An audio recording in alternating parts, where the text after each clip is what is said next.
In this calisthenics workout for beginners, we are going through the phase 1 UMS workout for straight arm scapular strength. This is where we're developing strength in the muscles that control the scapula, which is to prepare you for more advanced calisthenics exercises. But it's really for anybody who wants to bulletproof their shoulders, wants to get as strong shoulders as possible. And I'm going to be breaking down all the exercises that we use in this workout and why we use them. So I'm going to be explaining, this is going deeper into this series of structural balance, of how to use structural balance to develop incredible strength, overcome injuries, and prevent injuries from ever really happening in the first place. So straight arm scapular strength is a term that refers to exercises that strengthen the muscles that control the scapula. So the scapula is that bone that sits on the top of our shoulders. You can see it when people are moving around. You can see the medial border of the scapula moving on the back. And if you touch anybody's back, it's hard to feel your own scapula. I mean, you can do it, but if you grab onto anybody's back, you can feel this big platy bone on either side. Like it's flat. It's kind of shaped like a triangle, I guess. And there are many, many muscles that control scapular movement. And it is one of the areas that is very neglected in gym training. Most people do not do exercises that target scapular strength. And that leads to shoulder imbalances. It leads to big imbalances in the shoulders because most people are doing the big prime mover exercises like for the pecs and the deltoids and the lats and the biceps and triceps, the big muscles that you can see, but they're not targeting this inner unit stabilization system. And that leads to a dysfunctional shoulder where people can't retract their scapula effectively. They can't depress it effectively. So that means that they can't do pull-ups properly because they're not getting, that really nice shoulder movement to be able to get their chest up to the bar. And in worst case scenario, it can, of course, lead to injury. Now, before I get into the episode, I'll do the boring stuff of the live stream. And I will just ask you guys to please go over and subscribe to our YouTube channel. It means a huge deal to my brother Yanni and I. We put a massive amount of work into the content that we're doing, and it really helps us to grow, helps us to get the message out there, helps the algorithm. So head on over to YouTube, hit subscribe. And also one other thing that we're doing right now, this is something that we do each year. Yanni and I, over the past decade and a half, probably decade really, we've developed a system that we use for our own planning, for our own goal setting, both in our personal lives and our professional lives and in our families as well, and in our relationships, that has worked incredibly well for us. It's created financial wealth. It's turned us into fitter and stronger people than we've ever been before. And we've put it all into an incredible course called the Peak Potential Planner. The people that have gone through that course have had massive growth in their life, and it's completely free. We give it away to you guys. So all you need to do to get access to that is to be on our email database, on our email list. So if you're not on our email list, send my brother Yanni an email and he'll get it out to you. So email Yanni, Y-A-N-I, @unitygym.com. and he'll get that Peak Potential Planner out to you. And we've just spent a lot of work in revamping the site where it's all hosted on so that the information is really, really powerful. And it comes with a really good workbook as well. So it's a series of videos where we walk you through the exercises, and then there's a workbook that you can do. And if you want to hit the ground running in 2025, then I promise you that the Peak Potential Planner is going to be a really, really valuable asset for you to have. So go and email Yanni @unitygym.com and grab it. And I'm already getting people jumping in here, asking questions. I will answer that question, Proud Misfit, a bit later, but I'm going to stay on topic for now, and I will answer your question towards the end of this episode. So let's get into straight arm scapular strength. So this is the third workout that we do in phase 1 of the UMS, and it's not for everybody because I only give straight arm scapular strength to people that have a higher level of commitment with their training, usually for people that want to train 5 days a week or more. And the reason why is because if you can only train 2 or 3 or even 4 days a week, I wouldn't do this stuff over A horizontal push-pull bent arm strength session, a vertical push-pull bent arm strength session. That's where the majority of your upper body strength work is going to come from. And then also you still want to be doing squats and deadlifts for your lower body. So this is only really for people that are going to be committing to 5 days or more of training. And if that's you, then listen up, because this is a great workout. So the workout has 7 exercises, if I remind myself properly. Yep, 7 exercises, and we do, as always in a UMS workout, we start with a 10-minute warm-up. So the 10-minute warm-up is always 60 seconds of high-intensity cardio to get the heart rate up. Elevating the heart rate promotes blood flow into the extremities, into the muscles, and it also warms up the synovial fluid, so all the fluid that's like the lubricant in your joints. So it's a really good idea to do first. And then we do joint preparation and mobility work. So we're doing joint activation work for the fingers, for the wrists, for the elbows, and for the shoulders, and also mobility work, and also for the spine. Then we move into the primary workout. The primary workout always in a UMS workout, it includes 4 exercises. This is the magic of the UMS. We do strength and flexibility together. So we do 2 strength movements for opposing movements, and then 2 flexibility movements on the opposing limbs, meaning in a straight arm scapular strength workout, we're doing upper body strength exercises to train scapular strength, and we're pairing it with lower body exercises for the middle splits. So this is the workout where we do some middle splits training. So the primary workout looks like this. Exercise 1, exercise A1 is a scapular push-up. Exercise A2 is a pissing dog overcoming isometric. Yes, that's one of the funniest names of any exercise I've ever done, but I didn't make up the name, and I don't change the names of our exercises. I don't conveniently call exercises the Unity Gym split squat like other people do, when it's an exercise that's been done for decades before they ever did it. So the pissing dog is what it was called when I learned it, and that's what I'll call it. And then we do a horizontal scapular pull-in, which is working the antagonistic or the opposing muscle systems to the scapular push-up. And then we do an active middle splits. So I'll walk you through all of those exercises, why we do them, and what the purpose is. And then we move into a supplementary circuit. And the supplementary circuit, less time, going at a little bit of a faster pace, working exercises that are going to benefit the primary workout, but they are lower on the hierarchy of needs. So you always do the exercises that are the most important for you to achieve the greatest level of strength. You do that in the primary workout, because if you try and do harder exercises, more complex exercises when you're already fatigued, then you're not going to be able to produce a good result with them. And in the supplementary circuit, we do a bent over 45-degree trap 3 raise on both sides. Then we do a supinated shoulder extension with a dowel rod, and then we do a prone scapular control drill. And I'm going to talk you through all those exercises, explain what they are and why we do them. So let's go back to the primary workout. The scapular push-up is a exercise that it really prepares you for a planche. If you're wanting to be able to do planche training, then the scapular push-up is a brilliant exercise. And so if you're on YouTube, you can see this. Richard's doing scapular push-ups here, where he's keeping his elbows straight. And what's happening is, when the elbows are locked straight and you're retracting the scapula so that your body goes down towards the ground, so you retract the scapula and then you protract the scapula when you push away from the ground. And the exercise is working the serratus anterior and pec minor majorly. That's the main work that's going on with this exercise. And those are the main muscle groups that control scapular protraction. And if you do a good scapular push-up, the scapula will come all the way together so that the medial borders of the scapula touch when you retract, and then they will protract and push away from the spine all the way.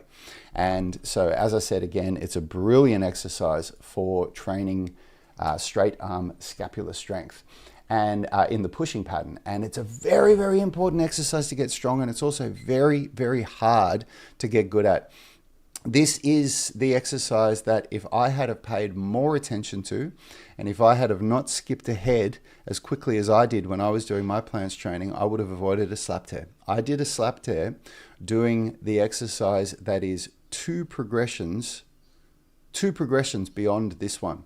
So I was working on the third progression above this, and I didn't have the required strength to push at the level that I was pushing at, and I suffered a slap tear, one of the most traumatic injuries that I've ever had in my life. The next exercise that we do is called the pissing dog overcoming isometric. And yes, it's a very funny named exercise.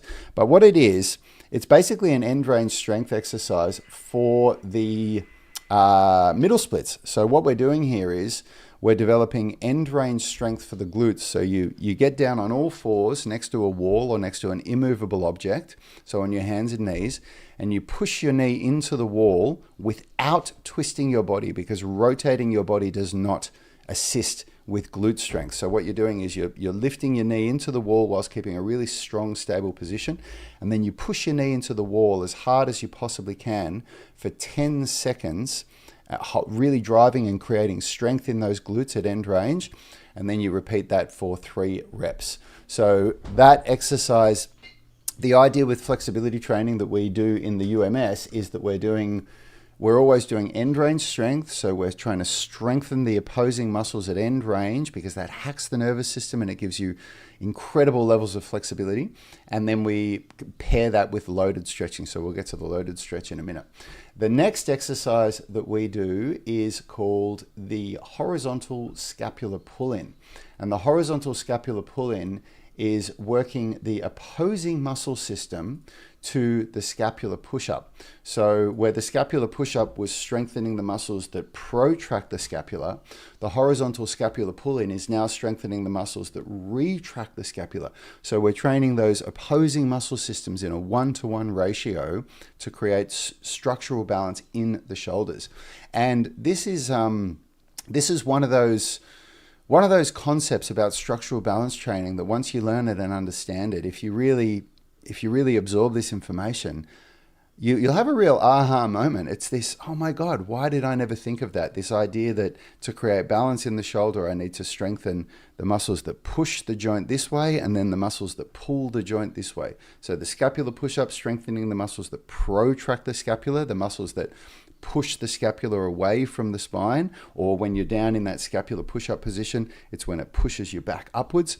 And then the opposing muscles, strengthening the muscles that retract the scapula, that pull the muscles back towards the spine. So we're talking rhomboids and mid and lower trapezius.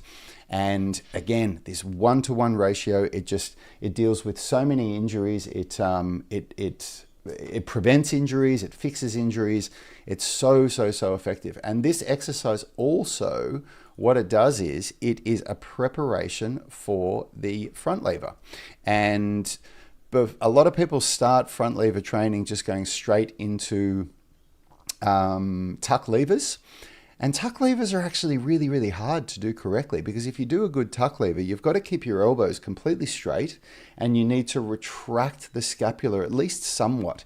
You can't just do shoulder extension where the shoulders are protracting when you do this. You need to retract the scapula. And when you're halfway upside down, when your spine is horizontal to the ground and your full body weight is hanging on your arms, that is a very, very hard position to retract the scapula in. So by doing the horizontal scapular pull-in, you're training those same muscles, you're training that same movement, but you're doing it in a regressed way where it is much, much easier to do the exercise.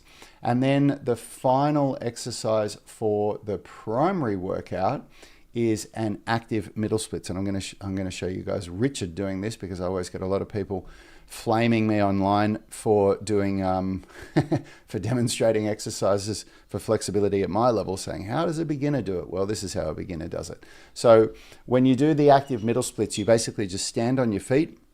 You bring your legs as wide as you can get them apart until you feel that wicked stretch in the adductors, and then you stand there and you pull your feet together as hard as you can. So you're actively using the adductors to create an isometric contraction to hold you in that middle splits position, which is building strength in that position, and it's teaching the nervous system that this is okay, that it can handle this. It's developing strength in the position where it needs it most in that middle splits.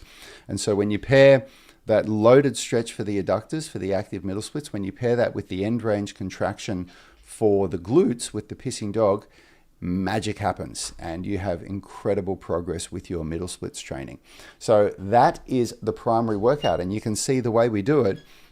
We're doing upper body strength, opposing muscle systems, and we're doing lower body flexibility, working muscles that aren't being used at all in the straight arm scapular strength exercises.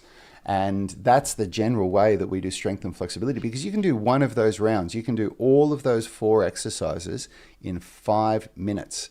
It doesn't take long. So we get 5 rounds of all 4 exercises done in 25 minutes. It's a very, very efficient way to get strong and flexible and to build structural balance in the body. And then we move on to the supplementary circuit. And the supplementary circuit for this one, we're really doubling down on straight arm scapular strength. And the first exercise that we're doing in the supplementary circuit is called a bent over 45-degree trap 3 raise. And so this is where the 45-degree refers to the angle of the spine. So I'm bent over and my spine is at a 45-degree angle to the ground. And the trap 3 raise, so the trapezius is made up of 3 areas. There's the upper trapezius, which is this big part of the shoulder here that people massage, you know, like when somebody comes behind you and they put their hands on your shoulders and they're massaging you, that's the upper trapezius. So that's this big muscle up here that you can grab onto. But then there's the mid and lower trapezius. And so the mid and lower trapezius is the, you know, if you look at the trapezius, so you can see my upper trapezius here like this, and then the mid trapezius is in the middle of the back, or where the scapula is around here, so it's around this part here, and then the lower trapezius is down here. So the trapezius is actually like a diamond shape. It comes up here, mid and lower. And what happens is it's quite common, it's actually very common that people have an imbalance between the upper trapezius and the mid and lower trapezius, which means the upper trapezius is more dominant, the upper trapezius is overactive, and the mid and lower trapezius aren't as active. And it comes from many, many reasons. One of the reasons is that when we're stressed, one of the stress responses, see, if we're relaxed and if you breathe the way that you're meant to, we do what's called diaphragmatic breathing. And the diaphragm is this muscle at the bottom of the lungs. And what it does is when it contracts, it pulls the lungs down and it sucks air in that way. And when you're stressed, so if you're in fight or flight, or if you're running, or if you're exercising or whatever, what happens is we start using the muscles in our upper thoracic area here, so all the muscles around the neck here, and we start breathing from up here to be able to open the lungs in all directions and basically suck as much air in as we can. And that also, people will start to, you know, use their trapezius when they're doing that. The trapezius doesn't really do anything to help with breathing, but it just becomes part of that action. And so when we're living in a life that has a lot of stress and where, you know, you can feel this tension up here, we're just creating tension constantly in the trapezius. And so that carries over when we go to the gym and when we do exercises. These muscles are more used to being used. And when you try to use the trapezius in any way, the upper trapezius overactivates. And then the other reason why that is an issue is that it's active in so many pressing movements. So if you're doing shoulder pressing, if you're doing shoulder shrugs, if you're doing incorrect bench pressing, if you're chest pressing or bench pressing and you go to failure, people tend to elevate their scapula like this and start to activate the upper trapezius. And so it gets a lot of work, and then these imbalances occur between the upper, mid, and lower trapezius. And that is a risk for injury. That's another imbalance that we need to take care of. And so the trap 3 raise is a really, really good exercise to create strength in the mid and lower trapezius, because what we're doing is we're retracting and depressing the scapula to engage that mid and lower trap. And then from there, when you raise the arm up like this here, so a trap 3 raise is where you retract and depress, and then you raise your arm up like that on a 30-degree angle. So if this is a 0-degree angle, we're raising up on a 30-degree angle there.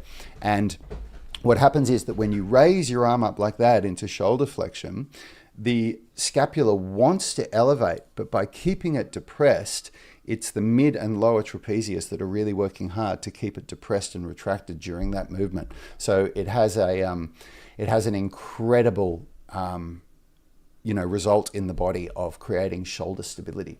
The next exercise that we move into in the circuit is a supinated grip shoulder extension exercise.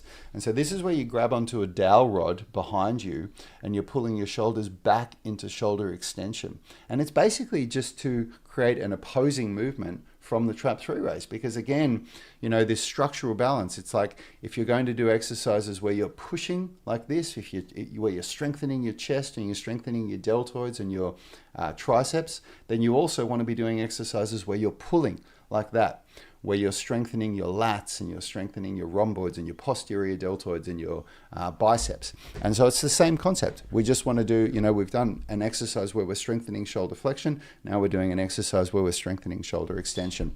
And then the last exercise in the supplementary circuit is called a prone scapular control drill.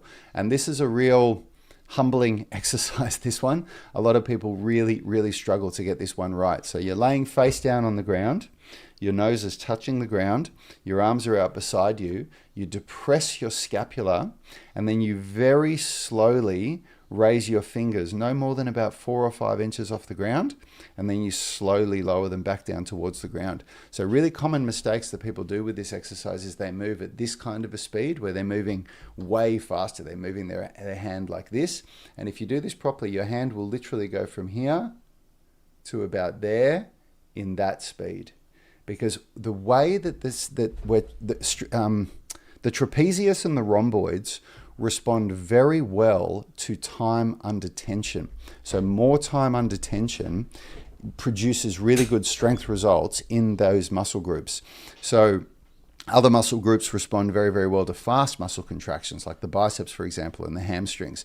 You know, they're predominantly fast twitch muscle fibers that, you know, are designed for explosive movement. The mid and lower trapezius and the rhomboids are not designed for that kind of movement. They are more of a stabilization muscle system, and they respond really well to time under tension. So by doing that prone scapular control drill, where you're keeping your scapula depressed, and then that action of moving your hands very slowly like this, it creates retraction in the scapula whilst you're depressing it. And it's a really humbling exercise for a lot of people. The first few times people do it, they're like, am I doing this properly? I don't feel like I'm doing anything. But you're working muscles that you've never really developed strength in before, and you're working them in a way that you've almost certainly never trained before. So very different type of training here, very different type of workout. And we do the supplementary circuit. So we do those 3 exercises. We do 40 seconds of work and then 20 seconds of rest. So in 40 seconds, if you're doing a 3-0-1-0 tempo, each rep would take 4 seconds exactly if you were sticking to that tempo properly, which means you can get 10 reps done in 40 seconds. And then a 20-second rest is just enough time to stop that exercise, go over to the next exercise, set up, and then go. And so that way, when you do that, so you'll do 1 set on the left side of the trap 3 raise, then 1 set on the right side of the trap 3 raise, then 1 set of the shoulder extension, and then 1 set of the prone scapular control drill. That's 4 stations. So that's 4 minutes per round. So you can get 4 sets of that done in 16 minutes. So it's a very efficient workout, because all of those exercises that I've just talked about, if you do it the way that I've just said, will get done in less than an hour. You're doing a 10-minute warm-up, then you do a 5-minute workout specific warm-up for the scapular push-ups and the horizontal scapular pull-in. And then from there, you're going to 5 rounds of the primary workout, which is 25 minutes. So now you've done 30 minutes of the primary workout, which includes the warm-up round. So you've done 40 minutes, including the warm-up. Then you do that supplementary circuit for 16 minutes. Give or take a few minutes of fudge factor to move from the primary workout to the supplementary workout. The whole thing gets done in an hour. It is very efficient. And it is incredible for building shoulder strength, overcoming shoulder injuries, and all of that stuff. So I've got a bunch of questions here that I'm going to answer, some comments. So I'm going to jump in and answer some questions here. So my first question is, brother, as a beginner, isn't focusing on horizontal pushing and pulling a good base before going into vertical pushing and pulling? Yes and no. It's not. That's not a one-size-fits-all answer. My straight answer would be no. No, it's not. We want people to develop strength in all planes of movement in the shoulder. If you have a shoulder injury, like I train a lot of people that have had slap tears, because I've had slap tears in both shoulders and I've completely fixed them without surgery.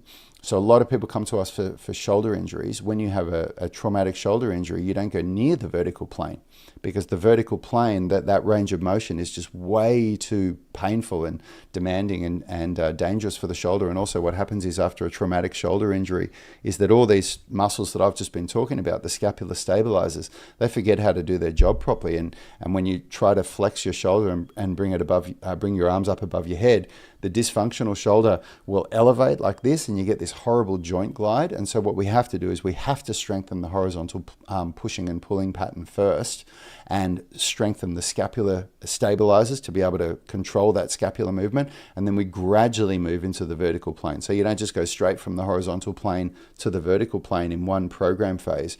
You'll go from the horizontal plane, and then you'll go to like a 15-degree angle, then a 30-degree angle, then, and so on and so forth, until you get up to doing vertical pushing and pulling. But for everybody else, we start them with vertical pushing and pulling straight away.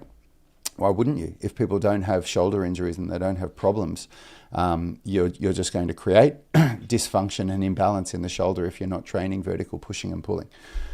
Proud Misfit is saying, I'm going to email Yanni. Awesome. And love from Kenya. Love from Australia to you in Kenya. How cool is this? I love it that I'm talking to people from all around the world. The joys of the internet and being a content creator. Marta Lopez is saying shirtless would be better. What do you mean shirtless would be better? I'm not sure about that comment. Are you saying that I should do my live streams without a shirt? I think that would be a little bit weird. I think I'd get a lot of weird comments. There's enough videos and photos of me online without my shirt on if you want to see what myself and my brother and our team look like without our shirts on. There's plenty of shirtless videos of us. Shish is saying, I do push-pull legs and rest and then repeat. If I need to train rotator cuff 3 times a week, which days should I train? On the push and pull days. If you, I don't like push-pull legs split. I've talked about that before. It is a viable split. Lots of people do it. There's no problem with it. I just don't like it personally.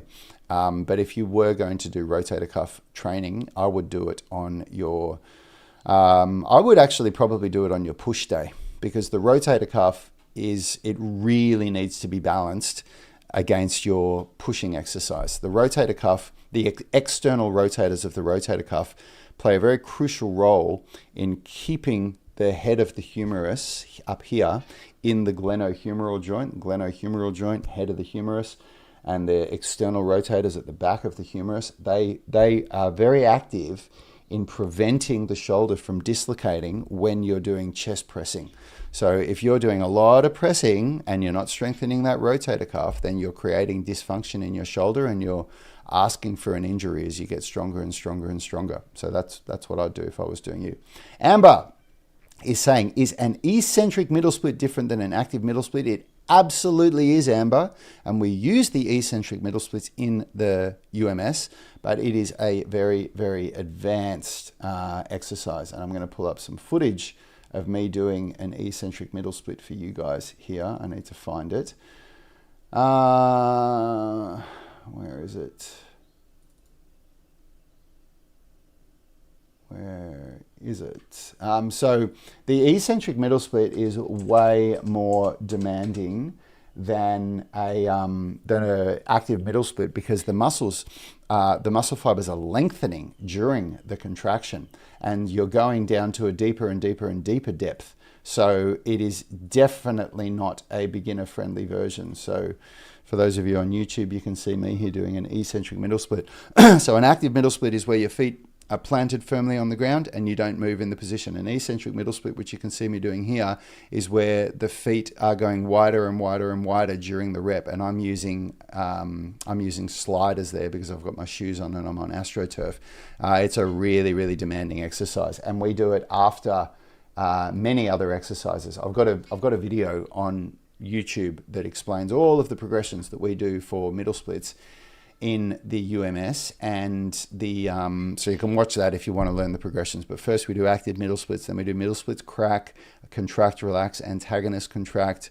Then we do Middle splits, crack, good morning, and then eccentric middle splits is right up near the end. It's a very, very advanced exercise.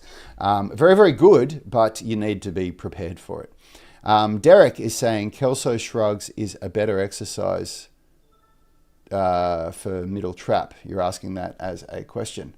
I don't think it is, and the reason why is because I've never even heard of it before, so I have to Google it. And if I haven't heard of it before, then I don't think it's a better exercise. Let's have a look here at a Kelso shrug. I'm watching some dude on YouTube. I just Googled it. No, that is not a better exercise for the mid and lower trap, because it doesn't train. That does not target. That does not hit the lower traps in the same way that a trap 3 raise does. And that guy is pulling because his body's on a 30-degree angle and he's shrugging like that. He's actually using upper trapezius in that movement as well. There is virtually no lower trap activation in that exercise. That is mid trap and even upper trap, which is not what we're trying to do here. The whole idea is what I explained before. There is so many exercises that train the upper traps, but there are few exercises that people are doing correctly that target the mid and lower traps. And you can see that so easily by asking anybody to do a chest to bar pull-up. If you have good scapular depression, if you train the lower trapezius properly with other exercises as well, it's not just the lower trapezius, but you'll be able to do chest to bar pull-ups, not just for one rep, but for all your reps. So if you can do pull-ups, but you can't get that chest to touch your bar solidly on every rep, either with a pronated grip or a supinated grip, then you very likely have weak lower trapezius, and also your lats aren't working in the movement very well either. Human Nature 8 is saying, ooh, I need information on this. Torn rotator cuff, overcharge at physiotherapy, overcharge at physiotherapy. Yeah, physical therapy costs a lot, which is why we offer incredible options for that at a fraction of the price. Listen, if you want, I'm going to do a shameless plug here, but if you want to fix that shoulder, consider coming and joining our online coaching where I can write a program for you. You'll work with me. I'll give you coaching and everything. And it's only $79 a month. It's less than the cost of one physical therapy session. So because you've got a shoulder injury, you should go to unitygym.com/slap tear and you can learn all about it. Marin is saying, hi tribe. Hi Marin. And Proud Misfit saying, thank you for the response. I really love your system. A good example would be horizontal push-pull on one day and vertical push-pull on the other day. Yes, that's what we do. I think that would have good structural balance. That's exactly what we do. We do a vertical push-pull day and a horizontal push-pull day, which means that, and I've gone through the vertical push-pull day in this video series, so you can go back and have a look at that. I did that on Tuesday this week. Not tomorrow because it's Saturday. Next week, on Monday, I'm going to go through the horizontal push-pull day of phase 1. And this is just phase 1 of the UMS that I'm going through. So we've got 12 phases, and then we also write customized programs for everybody once they've finished their 12 phases of preparation work. So there's a lot of workouts that I'm going to be going through in this series for you guys. So I'm glad I could help. I'm glad you're getting value out of this. Human Nature is saying, doing therapy on my own. Okay, cool. I hope it's working for you, man. Proud Misfit is saying, I also enjoy TRX YTW as a shoulder trap exercise. Yeah, that's a good exercise. That's a very, very hard exercise to get right though. And it is inferior to the exercises that I'm demonstrating here. They are, the TRX YTW raise it's really hard to isolate the muscles that you're trying to isolate with straight arm scapular strength. Because when you're using your whole body, like your body weight as the resistance, it's hard to get that right. And also the TRX, the TRX was such a well marketed tool. You know, they launched by marketing it like it was being used by the Marines over in America in the American military. And it's funny because when I was an infantry soldier, my brother got one for me because I was, going on deployment overseas, and he got it for me because he fell to the marketing. He saw that it was used by the Marines, and it is good. It is better than nothing. There are some, like what I know now about workouts, if I had nothing but a TRX, The only thing I'd really do with it is probably rows, and I might do some hamstring curls. You can do some decent hamstring curls with it. And, you can do 1 or 2 core exercises, and the majority of the other exercises that they show that you do with it, I don't really do them. I've got better options that I can do. But gymnastics rings are so much better. And the reason why is because a TRX, they fix to the one point. So they push really weirdly on your shoulders if you try to do any pushing exercises. You can't do dips on them. And anyway, so I digress, but there you go. Human Nature is saying, I will. Amber's saying, hi, Marin. And Marin's saying, hi, Amber. They're both our members of our UMS tribe. So good to see the team coming in. Moralius Media is saying, are ring face pulls good for lower traps? I use them for the rear delts, but I'm wondering if they're more muscles being affected. Man, they're a brilliant exercise. Ring face pulls.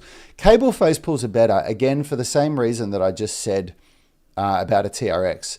Because the thing with when you do ring face pulls, there's going to be a lot of resistance at the bottom there, but then when you come up to the top here, you're not going to have that much resistance because your body has come up to a more upright position.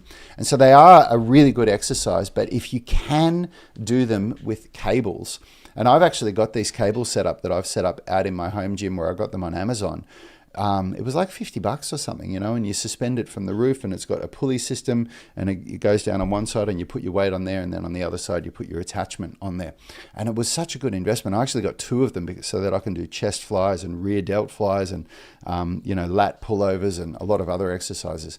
And I use those, and face pulls are a great exercise for the traps. Yeah, they're really, really good. They train the mid and lower trapezius, they train the posterior deltoid, they do a lot of muscles. So they're a really, really good exercise. Amber saying, please put the link for the cables on here. Okay, I will. I'll find them for you. Amber, I'll share it with you. But I just went to Amazon and I typed in cable pulley system and it came up. So I'm not going to do that while I'm on the live stream right now because I have to stop and focus and type and stuff. So I'll get it there for you, or I'll put it as a comment. But there's heaps of different ones. I don't know if the one that I got is the best or not the best because I only got one. And whenever I get stuff off Amazon, I always go off the reviews. So I basically look at the price and I weigh up the price, and then I look at the one that's on the end of the cheaper option. And I basically go for the one that's got the most reviews, but that's also the cheapest. And it's never done me wrong, I've never got a dud. So the one that I got was from a brand called Yes for All. Yes, YES, the number 4 and then all, and it works great for me. But there's other brands that you can get. So that is the straight arm scapular strength workout for phase 1 in the UMS. I'm glad to see so many of you guys have joined in for this. For those of you on TikTok and Instagram, I do these live streams every day, Monday to Friday, which if you're in the States or overseas is going to be Sunday to Thursday, because in Australia we're kind of one day ahead of the world. But I do these every day at 5:30 a.m. Australia time, which is 42 minutes ago from now. So if you got value out of this, then tune in every day. I'm doing this stuff every day, taking you guys through, the best health and fitness and strength and flexibility tips and teachings that I can think of. And this is a really, really valuable series because for those of you that aren't members of the UMS tribe, you're getting the veil lifted up for you and you're getting a look at what the workouts and what the system looks like. If you don't know what that is, UMS is the Unified Movement System, which my brother and I have created. If you want to learn more about it, go over to unitygym.com. And subscribe. Please subscribe to my YouTube channel. If you're watching this, a staggering 85% of our viewers aren't subscribed to our channel. So go and hit that subscribe button. It really helps the algorithm and it helps us grow. And as we grow, it helps us be exposed to other big fitness channels, and we can start getting people on for interviews and for collaborations and for debates, maybe even, maybe I can debate somebody that you want me to debate. There's a lot of people out there that think structural balance training is silly and you shouldn't do it. Which I think is silly. Anyway, thank you so much for watching, everybody. I really hope you got value out of this. We're coming up to that last stretch for Christmas, In Australia, it's 5 days till Christmas. It's the 20th of December today, and we're winding up. We're getting ready to give our son Keanu his best Christmas ever. He's 7 years old. He turns 8 in February. So my gut's telling me that this might be the last Christmas that he believes in Santa. So we really want to make it a special one. And I won't be doing live streams on Christmas or Boxing Day. My wife would kill me, but besides that, I'll still be doing live streams, and I'll still be working for my online tribe right through the break. I just had a week break, so I've had my little vacation with my family, and I am working through. So anyway, I hope you guys have a wonderful day. I hope you have a wonderful weekend. Thank you so much for watching. Keep the comments coming. Keep tuning in, and I'll see you next week.